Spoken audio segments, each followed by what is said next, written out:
Oke. Nah, pagi Cilusi. Ya, pagi, Tin. Ya, pagi yang bisa buka kamera buka ya, supaya kita udah lama nggak saling ketemuan ya, jadi bisa saling lihat. Aku buka kamera ya. Iya dong, kalau bisa buka kamera. Oke, aku mulai ya jadi sebelum memulai tentang Legacy Pro, produk Legacy Pro ini kan sebenarnya produk jiwa. Terdengar simple ya, jiwa lah gitu kan. Tapi sebenarnya cara pendekatannya itu bisa Capek loh. beda-beda dan macam-macam dan bagus-bagus. Ya, nah makanya hari ini aku happy karena ada 1, 2, 3, 4. Berarti ada 5 contoh 5 orang, berarti ada 5 contoh target market. 5 contoh prospek yang kita bisa pakai konsep yang berbeda-beda. Sehingga ketika kita jualan produk Legacy Pro ke mereka, itu nggak cuma sekedar, lu udah punya UP Jiwa belum? Lu udah punya asuransi belum? Nggak kayak gitu, ya. Itu gaya kurang, itu gaya dulu lah, agent banget. Nah, kita kan mau jadi agent kelas dunia ya. Aku belajarnya dari MDRT. Nah, jadi jiwa itu betul, produk itu adalah warisan, ya. Artinya manfaat tersebut baru bisa cair jika si tertanggung meninggal dunia, sesimpel itu. Tapi kan itu adalah definisinya. Nah, konsep menjualnya macam-macam. Contoh, kita bisa pakai pendekatan, aku ambil contoh Mbak Diana. Mbak Diana kan seorang ibu rumah tangga. Kenalannya setiap hari tuh siapa? Ibu-ibu sekolah, betul ya? Nah, Betul.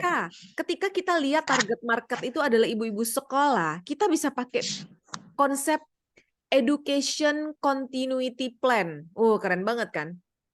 Education continuity plan. Wah, apa itu? Kamu bisa tanya nih Mbak, kamu deketin satu ibu-ibu. Mbak, dirimu sudah punya belum education continuity plan? Oh, dia tanya ini apaan gitu kan ya. Nah, sebenarnya kita jual UP Jiwa, cuma kita bilang sama dia, pencari nafkah utama di keluarganya ibu siapa? Oh, suami gitu kan ya. Atau aku sama suami kerja, bisa jadi suami istri double income. Terus tanya, anak kira-kira nanti pendekatan dari anak. Kalau ibu-ibu pendekatan dari anak, rasanya tuh langsung touching ya, langsung ada ikatan emosi gitu kan ya. Oh, anak nanti rencana mau kuliah di mana? Oh, rencana mau kuliah di Australia contoh. Mau kuliah di luar negeri deh kalau ada uang. Biasa begitu ya cita-cita seorang ibu ya, pengen anaknya sekolah pendidikannya yang setinggi-tingginya. Terus tanya kepada dia, sudah siapin apa aja? Gitu ya.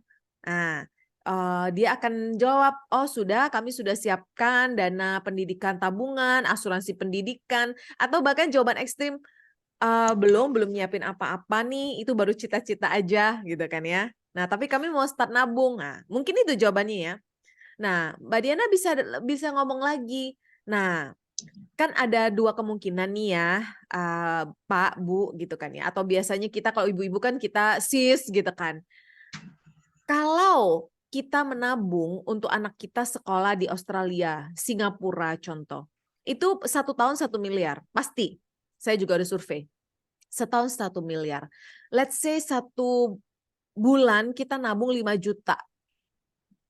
Masukin ke saham, masukin ke deposito supaya berbunga-bunga.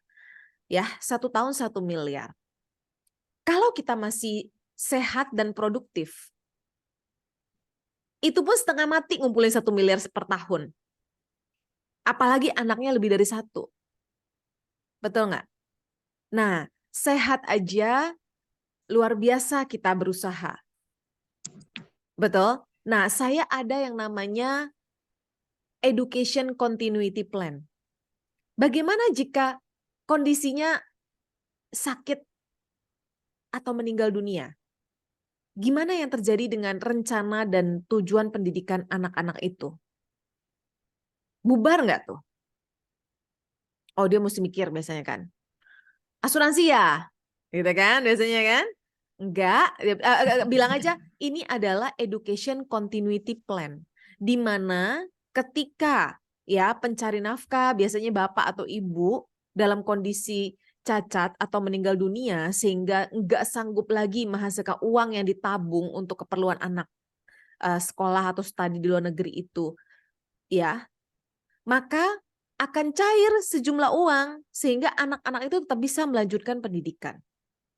Inilah program Education Continuity Plan buat anak kamu, bilang. Padahal kita jual apa? UP Jiwa. Cuma pendekatan kita adalah pendekatan di mana si anak bisa tetap sekolah, ya, meskipun si pencari nafkahnya itu berhenti produktif, dipaksa stop income-nya, sehingga nggak bisa nabung lagi. Kalau dia bisa terus kerja, menghasilkan, no problem dong, pendidikan anak pasti tercapai. Betul nggak? Tapi siapa yang bisa tahu kapan kena, ya, kena penyakitnya apa, meninggal atau apa? KPKKU kenanya kapan, ya? Sorry, kebal nggak terhadap sakit kecelakaan cacat itu?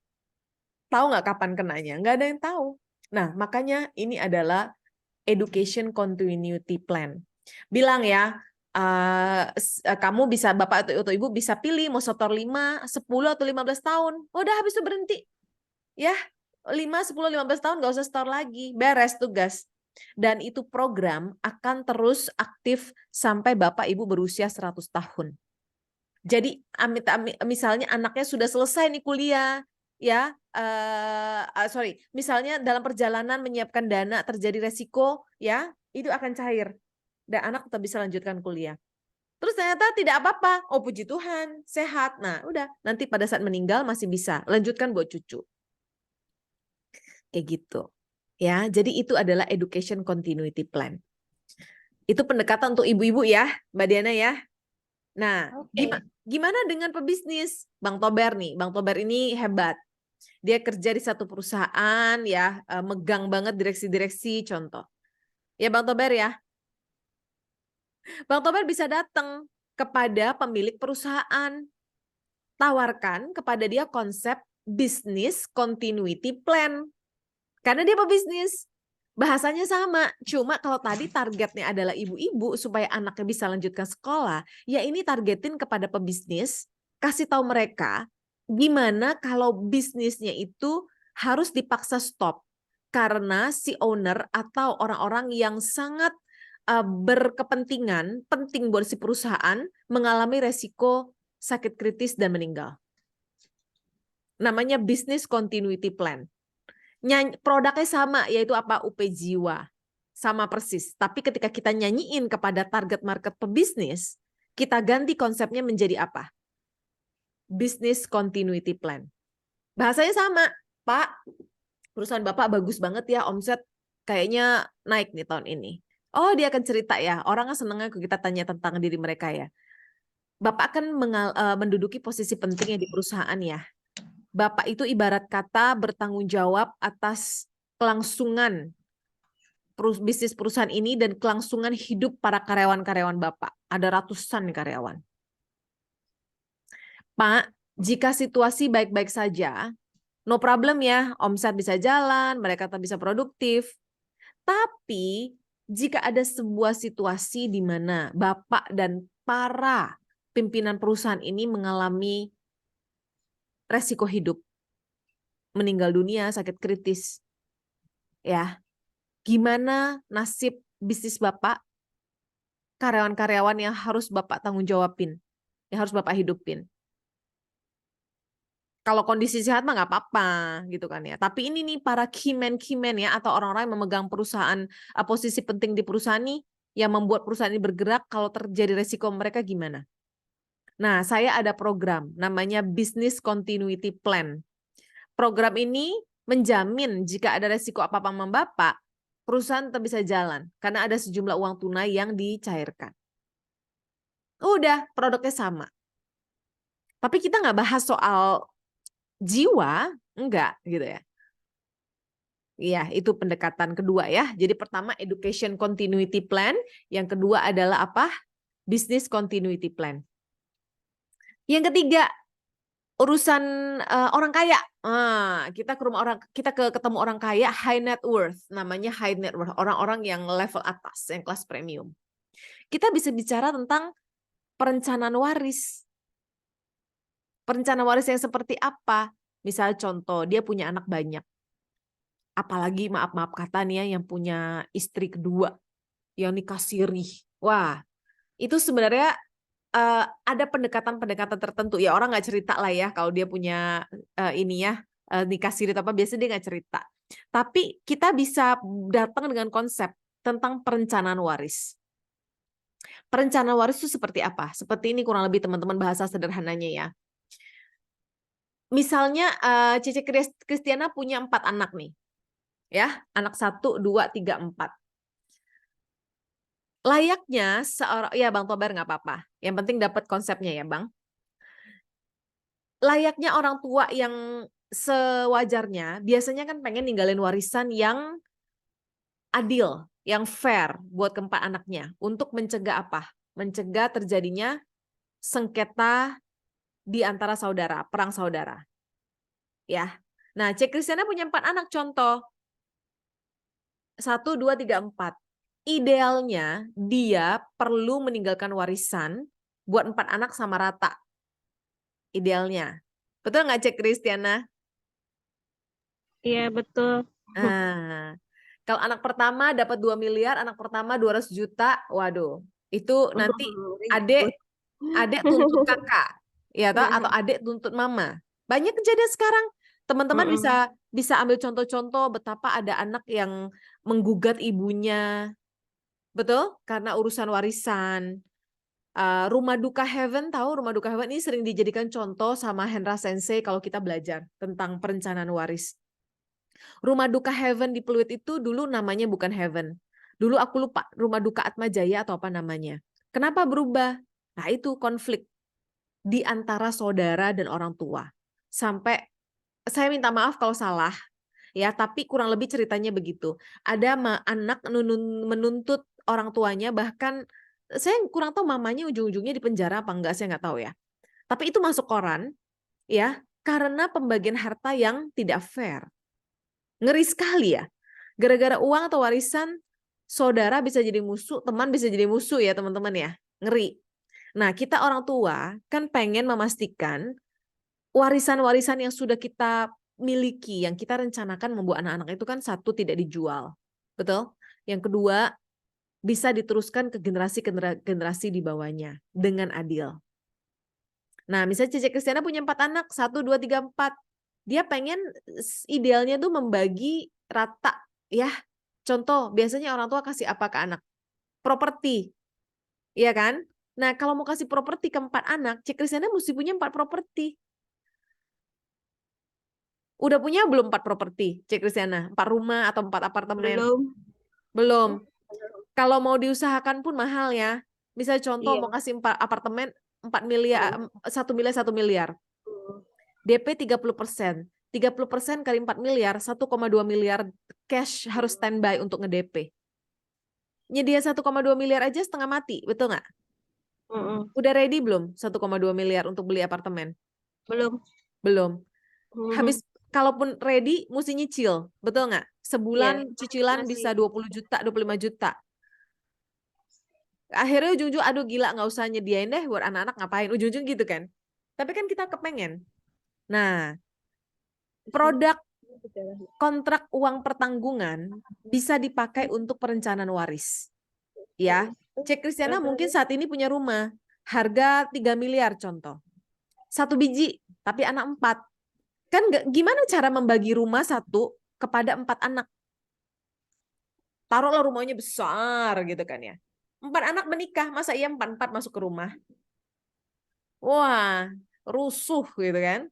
Nah, tapi kan kita juga nggak kepengen rumah itu dijual. Karena mungkin rumah itu sudah diperjuangkan dari zaman muda. Janganlah dijual ya, rumah apalagi rumah pertama, itu ada nilai emosionalnya ya biasanya teman-teman ya. Nah, tapi gimana cara membagi warisan dengan adil kepada 4 anak ini? Pakailah kontrak uang pertanggungan. Yaitu apa? Asuransi jiwa itu.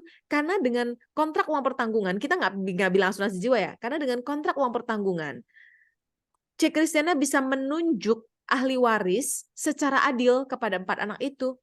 Contoh misalnya udah punya 1 rumah, nilainya 1 miliar. Ya, sisa 3 miliar lagi yang harus dibagi kepada anak kedua, ketiga, keempat. Belilah kontrak uang pertanggungan senilai 3 miliar. Ya, di bagian ahli waris langsung tunjuk anak kedua 1 miliar, anak ketiga 1 miliar, anak keempat 1 miliar.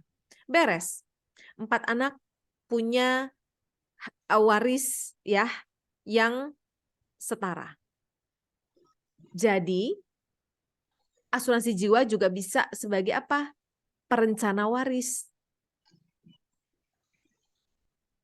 Dapat 3 konsep ya. Education continuity plan buat ibu-ibu itu tadi. Business continuity plan buat para pengusaha. Yang ketiga adalah apa? Rencana waris. Clear ya? Yang keempat ada lagi apa? Pajak. Nah, pajak saya bukan ahlinya, tapi kurang lebih saya paham. Nanti untuk pajak-pajak ini, saya mau ajak teman-teman nonton YouTube MDRT Indonesia ya. Ada satu narasumber yang dia memang orang pajak, dia membawakannya dari sisi pajak bagus sekali. Jadi itu untuk menghindarkan pajak yang diwariskan ke generasi per generasi. Ya, contohnya begini. Kalau kalau Bapak A misalnya ya, punya harta banyak, tapi dia tidak ada menulis semacam surat lah, yang surat wasiat yang jelas ya, harta-harta tersebut mau diwariskan kepada siapa, misal nggak ada. Suatu hari jika terjadi resiko hidup, meninggal, orang kadang-kadang kan nggak nulis surat wasiat, meninggal bisa tiba-tiba entah kecelakaan lah atau apa, nggak sempat nulis, itu harta-hartanya dia, ya otomatis apa? Harusnya kan turun ke keluarganya. Tapi rumah-rumahnya dia, aset, ruko, gedung, mungkin ya, itu semua atas nama dia. Padahal orangnya udah nggak ada. Apa yang akan terjadi? Lama-lama aset dia itu akan menjadi estate, akan menjadi freeze. Ya, tidak bertuan, bukan freeze. Namanya harta tak bertuan. Dan harta tak bertuan itu lama-lama apa? Akan diambil oleh negara. Ngeri kan, kamu udah memperjuangkan banyak asetmu, tapi ternyata ujung-ujungnya diambil negara. Itu tuh mengerikan sekali. Gitu ya. Nah, secara tidak langsung betul akan turun kepada istri dan anak-anak. Tapi ketika tidak ada surat-suratan yang jelas menjelaskan bahwa ruko A nilainya 4 miliar milik anak yang mana, ya.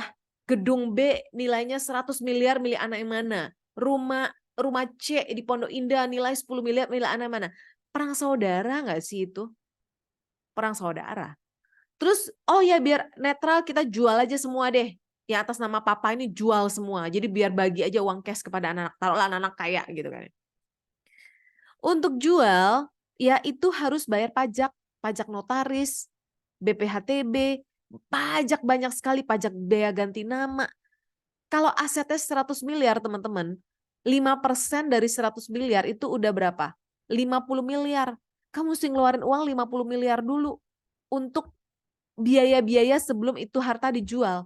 Ada nggak duitnya 50 miliar? Dan siapa yang mau ngeluarin dulu uangnya? Itu problem orang kaya. Jadi jangan berpikir orang kaya atau orang punya banyak aset kagak ada problem. Mereka mungkin nggak ada problem dalam hal mencari aset. Mengembangkan aset tuh mereka jago karena mereka bisnismen. Tapi dalam hal distribusi aset belum tentu mereka jago. Makanya kita hadir, misalnya ya, distribusi harta tanpa sengketa. Dengan apa? Dengan produk kita, yaitu kontrak uang pertanggungan. Ya, jadi untuk memastikan ya di harta-harta kita itu terdistribusi dengan baik dan pajak-pajak yang ditimbulkan atas harta tersebut bisa terselesaikan juga. Jadi nggak membebani hutang kepada generasi-generasi kita yang berikut. Itu ya, jadi teman-teman bisa datang dengan berbagai konsep kepada target market yang tepat. Mau dia kelas medium, Bapak Ibu yang orang tua anak-anak di sekolah, boleh masuk ke kalangan pebisnis dengan business continuity plan, bisa masuk lewat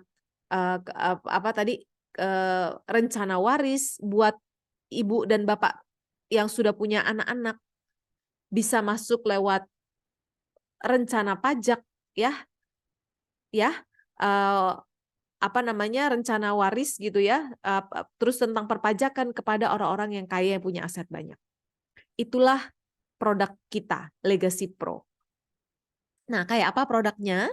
Saya mau ajak teman-teman, daripada baca brosur kan kecil, ya kita coba lihat aja di ringkasan. Saya sudah ringkas di website saya, jadi teman-teman itu udah tinggal baca.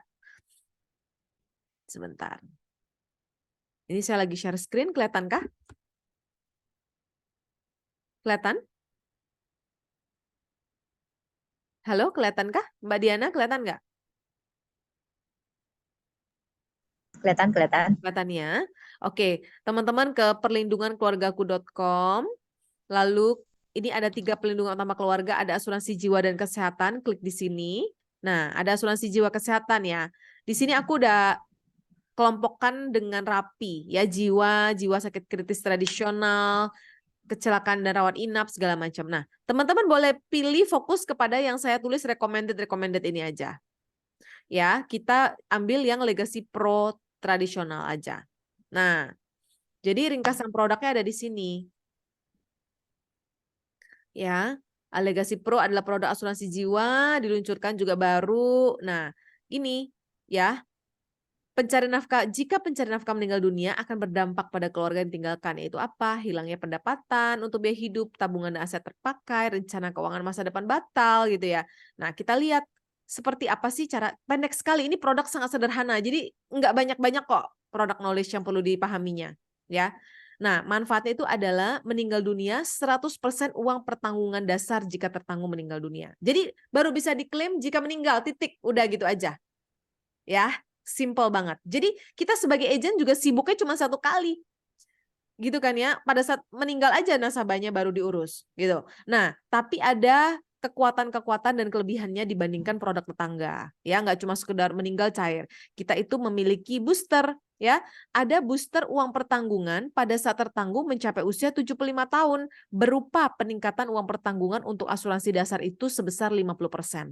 Jadi misalnya di awal dia ambil 1 miliar, jika dia masih hidup di atas 75 tahun, langsung itu otomatis naik menjadi 1,5 M.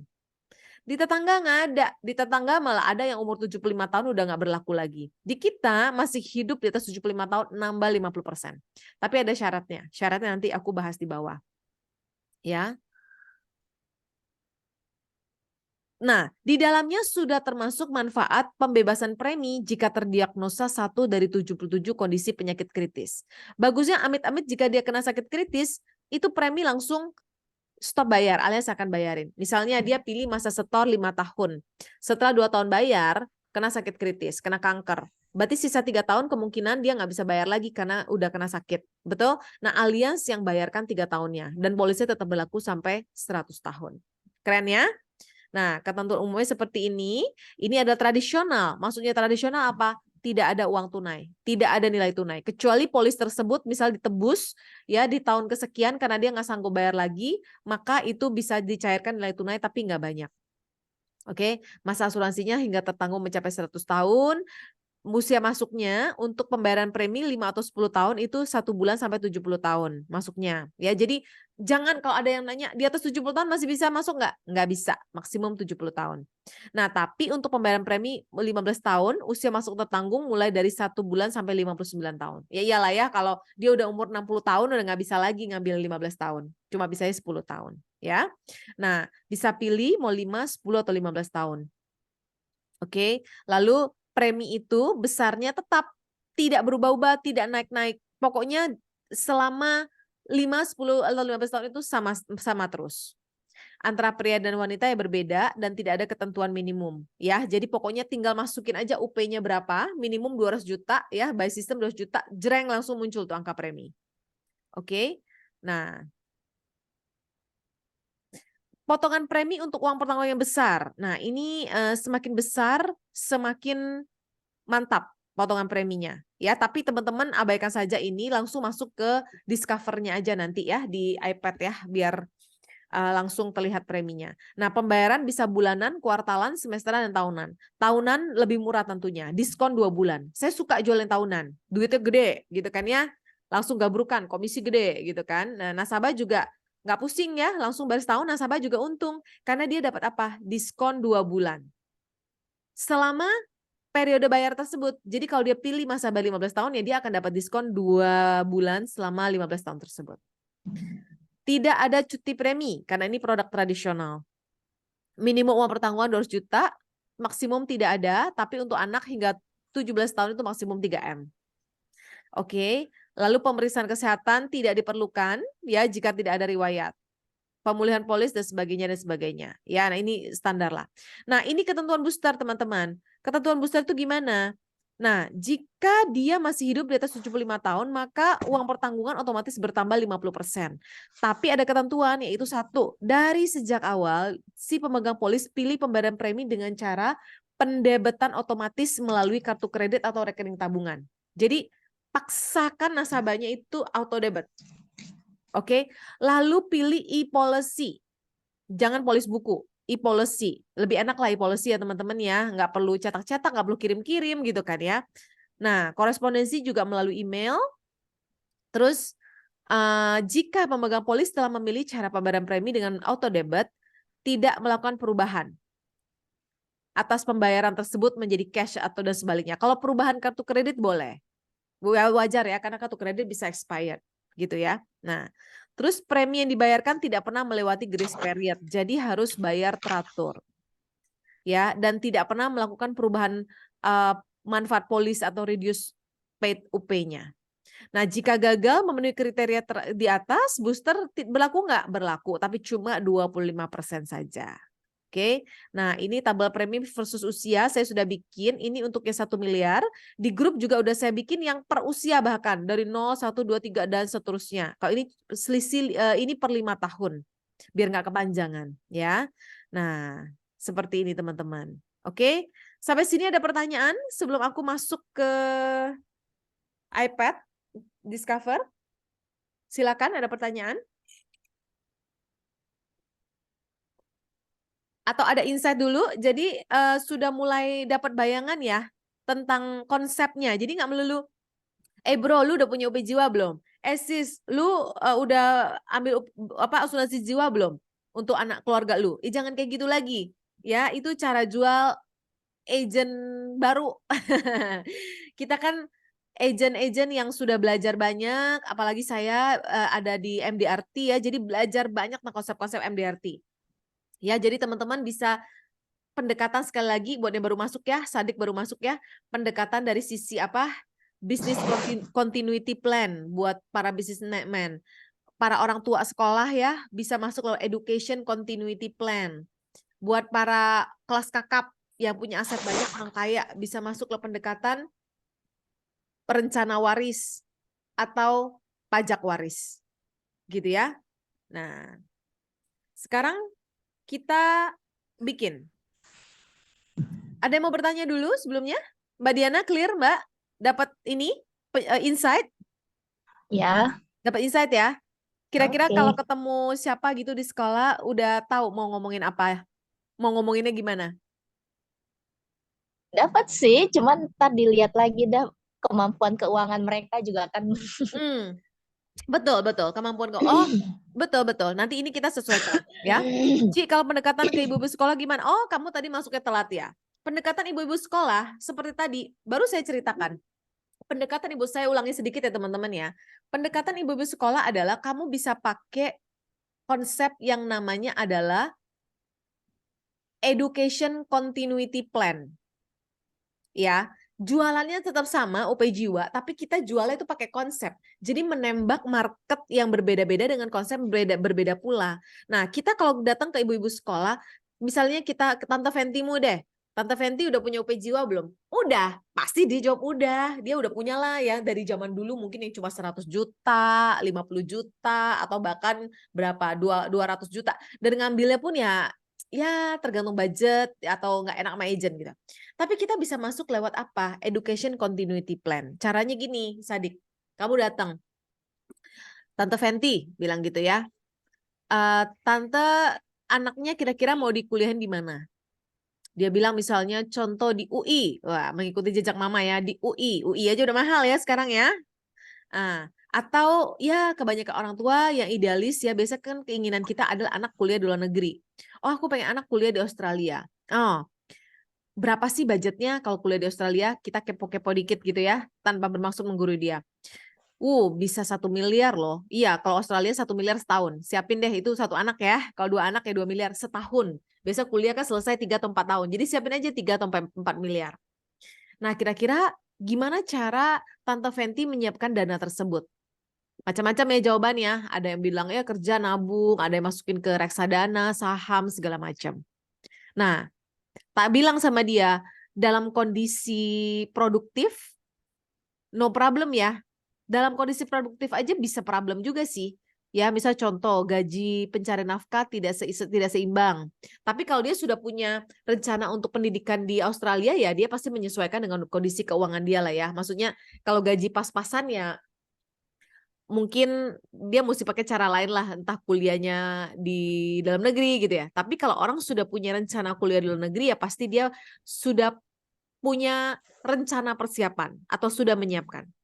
Nah, bilang dalam kondisi sehat mungkin no problem ya buat Tante Fenty dan suami ya untuk mencari biaya pendidikan tersebut. Nah, mau tanya nih maaf, jika income dipaksa stop oleh kondisi resiko kehidupan seperti sakit kritis dan meninggal, gimana dengan budget pendidikan buat anak? Ya dia bilang gimana ya, paling impiannya pupus lah gitu ya, nggak jadi sekolah di Australia. Nah, saya ada satu program namanya Education Continuity Plan, yaitu ini plan yang bisa terus memastikan anak bisa lanjutin kuliah meskipun terjadi risiko meninggal atau sakit kritis kepada pencari nafkahnya. Oh, apa itu? Ya, namanya Education Continuity Plan. Jadi tinggal setor, cicil ya, mau 5, 10 atau 15 tahun gitu ya. Mau misalnya berapa? Oh, 4 miliar bisa gitu kan ya. Nah, jadi jika dalam kondisi income dipaksa stop karena sakit atau meninggal ya, 4 miliarnya cair. Jadi anak-anak bisa tetap melanjutkan pendidikan. Meskipun mencari nafkahnya tidak mampu lagi menghasilkan uang. Nah, itulah Education Continuity Plan. Kita ada sebuah asuransi jiwa nggak? Nggak ada. Tapi produknya tetap si asuransi jiwa itu. Cuma karena pendekatannya kepada si Tante Fenty, ya, maka itu namanya Education Continuity Plan. Bukan alias pasti nggak. Ini aku mau jualnya Legacy Pro. Kamu boleh kasih produknya macam-macam, tapi kan kita jualnya konsep. Ya, nah, masukin aja Legacy Pro nggak apa-apa. Jadi Legacy Pro adalah yang meninggal aja. Terus kalau misalnya mau sakit kritis, kamu bisa kasihnya sakit kritis juga. Ya nggak apa-apa, Sadik nggak apa-apa. Kan ini konsep. Konsep itu kamu nggak melulu harus, oh produk tersebut ada di situ. Nanti dari situ kan kamu akan diskusi sama dia. Nah ini adanya meninggal aja. Kalau meninggal angkanya sekian. Kalau termasuk sakit kritis, bisa jual alias pasti. Jadi kamu bisa kasih bermacam-macam proposal yang sesuai dengan kebutuhan dia. Tapi kita tangkap dulu nih. Kita menangkan dulu hatinya untuk dia itu klik bahwa dia perlu untuk punya produk Education Continuity Plan. Mau nanti kamu kasih dia produknya Legacy Pro, mau kasihnya alias pasti, mau kasihnya unit link yang isinya adalah UP Jiwa plus sakit kritis fleksi CI, boleh-boleh aja. Tapi yang terpenting kan kamu tancepin dulu dalam mindset dia bahwa oh dia mesti punya nih program Education Continuity Plan ini. Nanti tinggal ajuin, jebret, Legacy Pro segini loh angkanya, murah nih, tapi hanya tanggung kematian aja. Kalau kena sakit kritis, premi free. Jadi belum cair duitnya, baru preminya free aja ditanggung Allianz. Tapi kalau mau pada saat sakit kritis juga udah kena, ini ada proposalnya. Lebih mahal tentunya karena ada combo jiwa sama sakit kritis. Nah kira-kira Tante cocoknya mana sesuai budget? Paham Sadik maksudku? Ya, bisa ya. Open mic aja Sadik biar enak. Oke ya, jadi produk itu fleksibel. Yang terpenting adalah kitanya menyampaikan kepada target market kitanya itu tepat sasaran. Oke, lagi di luar nggak bisa open mic apa-apa. Ya, nah oke kita langsung masuk aja ya ke Legacy Pro dulu ya. Kalau yang UP Jiwa sama Flexi CI kan teman-teman udah jago. Ini yang produk baru, ini murah. Soalnya sangat amat murah sehingga orang itu jadi kayak oh oke ya. Dan dibandingkan produk tetangga sangat amat kita menang deh. Aku udah bandingin dengan banyak. Ya, pertanyaan Bang Tober. Setelah kita jelaskan ke Canas, kemungkinan akan respon program sama dengan asuransi jiwa. Oh ya, nggak apa-apa. Cuma ini bilang aja ini dikhususkan buat apa? Buat business continuity plan. Nah, mereka setelah lihat proposal, itu biarkan mereka lihat proposal dulu supaya mereka itu wow, ngelihat angkanya murah. Iya kan? Intinya ketika kita jual konsep, orang itu kemakan dulu nih apa yang kita omongkan. Kalau dia udah setuju, udah suka sama kita, udah nancep di otaknya bahwa dia butuh, terserah kita mau kasih dia produk apa, kita beli. Contoh teman-teman seorang dokter, ya teman-teman nih ya, misal contoh lagi sakit kayak saya kemarin digigit tomcat, wah itu ngeri sekali. Tomcat, tahu tomcat ya, serangga yang ada racun itu serangga terbang. Saya pikir nyamuk, saya tangkap pakai tangan. Terus saya bejek gitu. Padahal ya tomcat kan nggak boleh dibejek ya. Sekali dia dibejek itu kan toksiknya, racunnya keluar itu dan bisa berbahaya gitu kan. Saya bejek dan saya nggak langsung cuci tangan. Terus saya kayaknya tanpa sengaja kayak begini nih teman-teman. Waduh, langsung racunnya di sini dan di leher. Besokannya merah. Hari pertama merah. Hari kedua bengkak. Hari ketiga panas udah kayak apa. Ngeri banget kan, racun dari serangga kecil itu bisa membuat saya 3 hari tuh nggak produktif. Akhirnya saya ke Halodoc jam 9 malam hari Minggu. Padahal tuh nggak ada dokter yang buka lah, dokter spesialis kulit nggak ada yang buka. Paling ke UGD, UGD dikasih apa sih, saya nggak mau lah ke UGD ya. Saya akhirnya ke Halodoc ya, di Halodoc saya cari konsultasi dokter spesialis kulit. Hanya ada sedikit lah dokter yang available di jam-jam segitu. Dan adanya tuh di jam 9 malam sama jam 00. Kebayang nggak teman-teman hari Minggu? Ya saya no choice karena udah demam. Akhirnya saya konsultasi video ya, video conference gitu dengan si dokter. Dan nggak ada pilihan, nggak ada dokter yang ratingnya 100%. Kalau teman-teman di Halodoc kan kita bisa pilih ya, dokter yang 100% ratingnya, yang masa prakteknya sudah ada yang 10 tahun, 15, 23 ya. Kita sebagai pasien biasanya milih dokter yang rating 100% dan paling lama masa kerjanya, betul nggak? Nah itu nggak ada, adanya cuma 5 tahun, rating 84%, 7 tahun, rating 90, ya udahlah saya ambil rating tertinggi saat itu yang 94% dan bisa jam 9 malam hari Minggu. Ya udah no choice. Akhirnya saya bikin janji dan dia bilang bahwa benar ini gigitan serangga, dia kasih saya salep. Harganya mahal teman-teman. Dia kasih saya Kasa, NHCL, salep 2 macam. Salepnya sebenarnya nggak mahal-mahal amat, tapi maksudnya kayak Kasa dan NHCL itu tuh kan cairan tuh. Cairan yang kamu harus pakai sekali itu langsung habis. Nggak bisa disimpan-simpan. Padahal saya tuh ya cuma pakainya sekali itu doang. Ya udah mahal juga beli gitu kan, mau nggak mau karena udah butuh banget. Dan ketika sampai NHCL-nya itu pakainya cuma sekali pak saya buang. Sedih banget itu uang kan. Nah, akhirnya ini udah hari ketiga saya pakai itu obat dan udah sembuh. Ya udah nggak perlu pakai salep lagi. Harga mahal, pelajaran yang dipetik. Kondisi udah urgent, betul nggak? Kalau enggak, saya bisa demam berkepanjangan. Tidak ada dokter yang available, adanya cuma dokter yang tidak rating 100 dan masa kerjanya masih mungkin dokter muda. Telen juga nggak? Telen juga nggak ada pilihan lain. Dikasih obat harganya mahal plus NaCl itu saya tahu makainya cuma sekali. Harganya sekian. Ya udah, no choice ambil. Dan sembuh. Puji Tuhan saya jadi bersyukur sama tuh dokter. Gitu ya. Nah, pelajaran dipetik apa?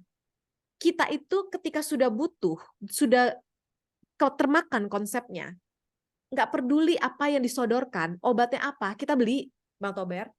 Mau produknya asuransi jiwa, terus what's wrong dengan asuransi jiwa? Apa salahnya dengan asuransi jiwa? Orang butuh kok asuransi jiwa. Cuma selama ini kan banyak masyarakat yang persepsi tentang asuransi itu dia udah negatif duluan kalau kita ngomongin asuransi. Padahal sebenarnya siapa yang tidak butuh asuransi? Anak mana yang tidak senang orang tuanya siapin asuransi jiwa buat dia? Anak-anakmu akan berterima kasih kepada kamu orang tua kalau kamu nyiapin asuransi jiwa buat dia. Betul nggak? Tapi betapa banyaknya masyarakat yang negatif kalau diomongin atau ditawarkan asuransi jiwa. Nah itu yang kita mau potong, kita mau tebas. Dengan cara apa? Pendekatan konsep. Paham ya? Pendekatan bahwa kita bukan mau ngincar komisi kamu, enggak, kita mau bantu anak-anak kamu ini loh. Agar pendidikannya tetap terjamin. Bisnismen ini loh, supaya bisnis kamu tuh tetap berjalan. Jadi karyawan-karyawanmu ini enggak terancam kalau kamu kenapa-kenapa. Ya, gitu ya. So there's nothing wrong dengan asuransi jiwa. Justru anak-anakmu akan berterima kasih kepada orang tua yang nyiapin asuransi jiwa buat dia. Dan anak-anak akan sedih jika orang tuanya nggak peduli, nggak nyiapin asuransi jiwa buat mereka. Buat si orang tua untuk kepentingan mereka. Clear ya? So PD. Satu lagi ilmu MDRT saya mau sampaikan. Ya, ini buat membuka mindset teman-teman aja. Bayangkan teman-teman seorang dokter. Terus ada pasien datang. Gejalanya sakit, dia usus buntu. Jadi teman-teman sebagai dokter udah bilang, oh kamu usus buntu, kamu mesti operasi, kamu mesti beli obat ini. Dia bilang nggak mau, saya nggak mau operasi, kata dia. Saya nggak mau bayar obat ini, saya nggak mau, gitu-gitu kan. Apa sikap teman-teman kalau ada pasien seperti itu? Ya, kita udah resepin, kita udah ajurkan tindakan, atau kita sudah suruh dia tes lab, atau endoskopi, atau USG, atau apa, dia nggak mau. Responnya teman-teman apa? Coba Bang Tober. Apa responnya Bang Tober jika Bang Tober seorang dokter ketemu pasien seperti itu? Coba diketik.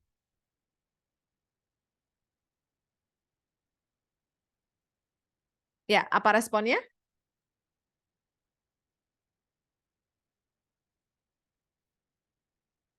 Kesel, sedih nggak? Enggak, oh itu anak kamu. Ya, saya udah bilang anakmu harus dikirim ke lab untuk tes berikutnya. Dia nggak mau, ya udah next. Dia bukan anak saya, bukan anak kita, itu anak tuh orang. Jadi kalau ada orang yang menolak kita, ya karena kita sebenarnya mau memberikan benefit buat keluarganya dia nggak mau. Yang rugi dia atau kita?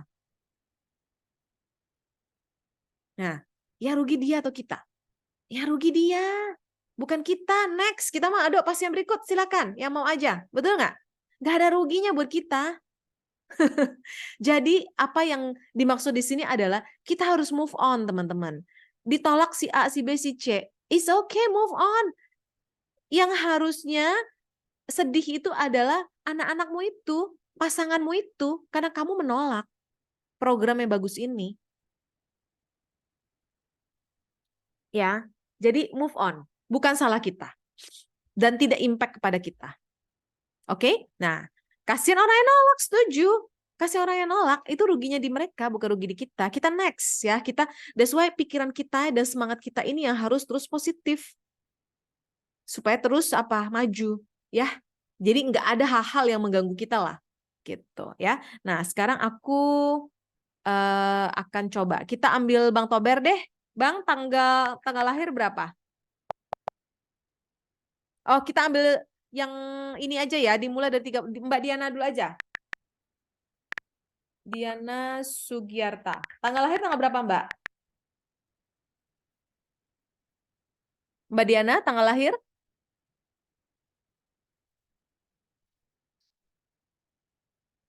Halo, Mbak Diana, Mbak Diana. Tanggal lahir? 6 April. Tahun? 82. Oke. Rata-rata usia ibu lah ya, ibu-ibu ini ya, yang seangkatanmu ya. Maaf. 1982.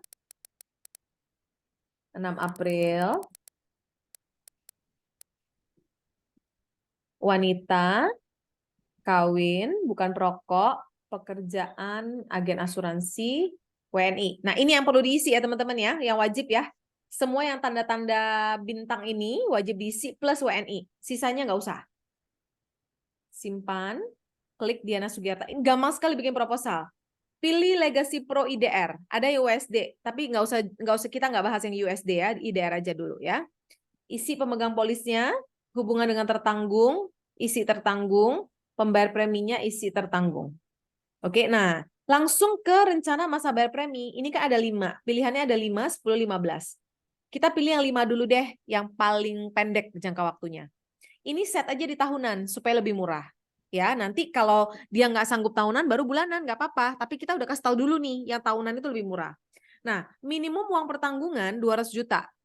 Minimum ya. Nah, kita maunya berapa? Misalnya dia mau kuliah di Australia, 1 miliar butuhnya tahun gitu ya. Ini ambil angka 1 miliar dulu. Teman-teman aim-nya di 1 miliar aja, karena untuk menciptakan warisan itu ya paling tidak 1 miliar lah ya. Nah, langsung keluar premi dasarnya berapa? 23 juta selama setahun dan masa bayar 5 tahun. Pilih metode pembayaran, ini harus antara ini atau ini, debit aja dulu dari rekening tabungan. Korespondensi melalui email iya, buku e-policy iya, agen menerima salinan buku polisi iya. Udah, manfaat asuransinya udah fix, udah di setting. Ini nggak usah diapa-apain. Udah by system. Ya. Jadi proposal. Gampang banget kan? Nggak perlu kutak-katik yang susah. Nah, sekarang kita lihat cara menjelaskan ke nasabahnya gimana. Ini cara menjelaskan. Ya, ini kan terlihat, wow, gede juga ya, 23 juta ya per tahun ya. Nah, jangan lihat ini. Teman-teman naik ke halaman berapa ini? Halaman 5. Langsung pergi ke halaman 5. Kasih lihat dia ini. Bu Diana, selama 5 tahun ibu itu cuma setor per tahunnya 23.550. Total setoran adalah 117.750 rupiah saja. Langsung standby 1 M. Menarik ya? Di halaman 5 Murah ya. itu langsung open eyes. Kalau halaman 1 dia komplain, gila mahal banget 23 juta. Nah, ya biasa ibu-ibu ya. Tapi kamu langsung tarik ke halaman 5, langsung kelihatan nih. Oh, setornya cuma 100 jutaan, dapatnya 1 M, pasti dapat. Siapa yang meninggal di atas 100 tahun tuh nggak ada lah sekarang. Belum selesai, taruhlah Bu Diana umur panjang, di atas umur 75 tahun, ya, setoran masih 117 itu nggak diapa-apain lagi, kan udah selesai setornya 5 tahun. UP-nya naik langsung jadi 1,5 M. Keren nggak? Keren banget. Jadi, setor cuma 23 juta per tahun, standby dana 1 miliar pasti klaim. Untung. Untung buat nasabah, buat kita agent cuma sekali ngurus klaimnya itu pas klaim meninggal aja. Seru ya? Komisi gede. Karena bayar langsung 23 juta. Selesai. Oke, nah sekarang saya nggak bisa, kata dia bayar bulanan.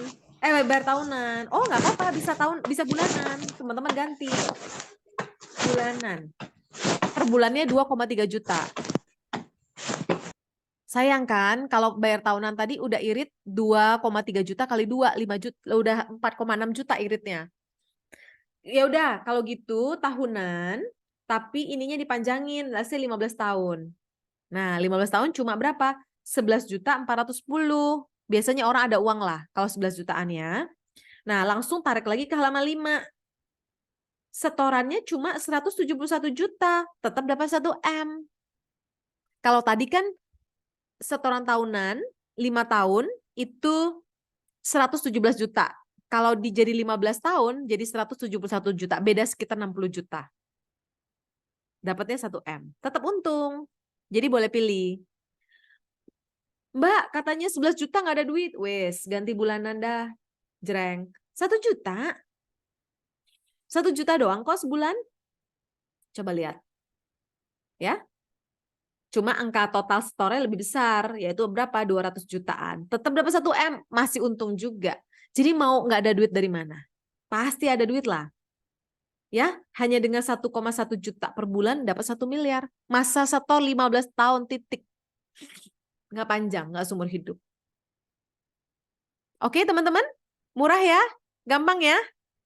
Semua di sini punya iPad, Cilusi ada, Syadik ada, Bang Tober ada, Mbak Diana ada. Coba exercise untuk diri sendiri, keluarga, teman-teman, om, tante. Wah, murah sekali.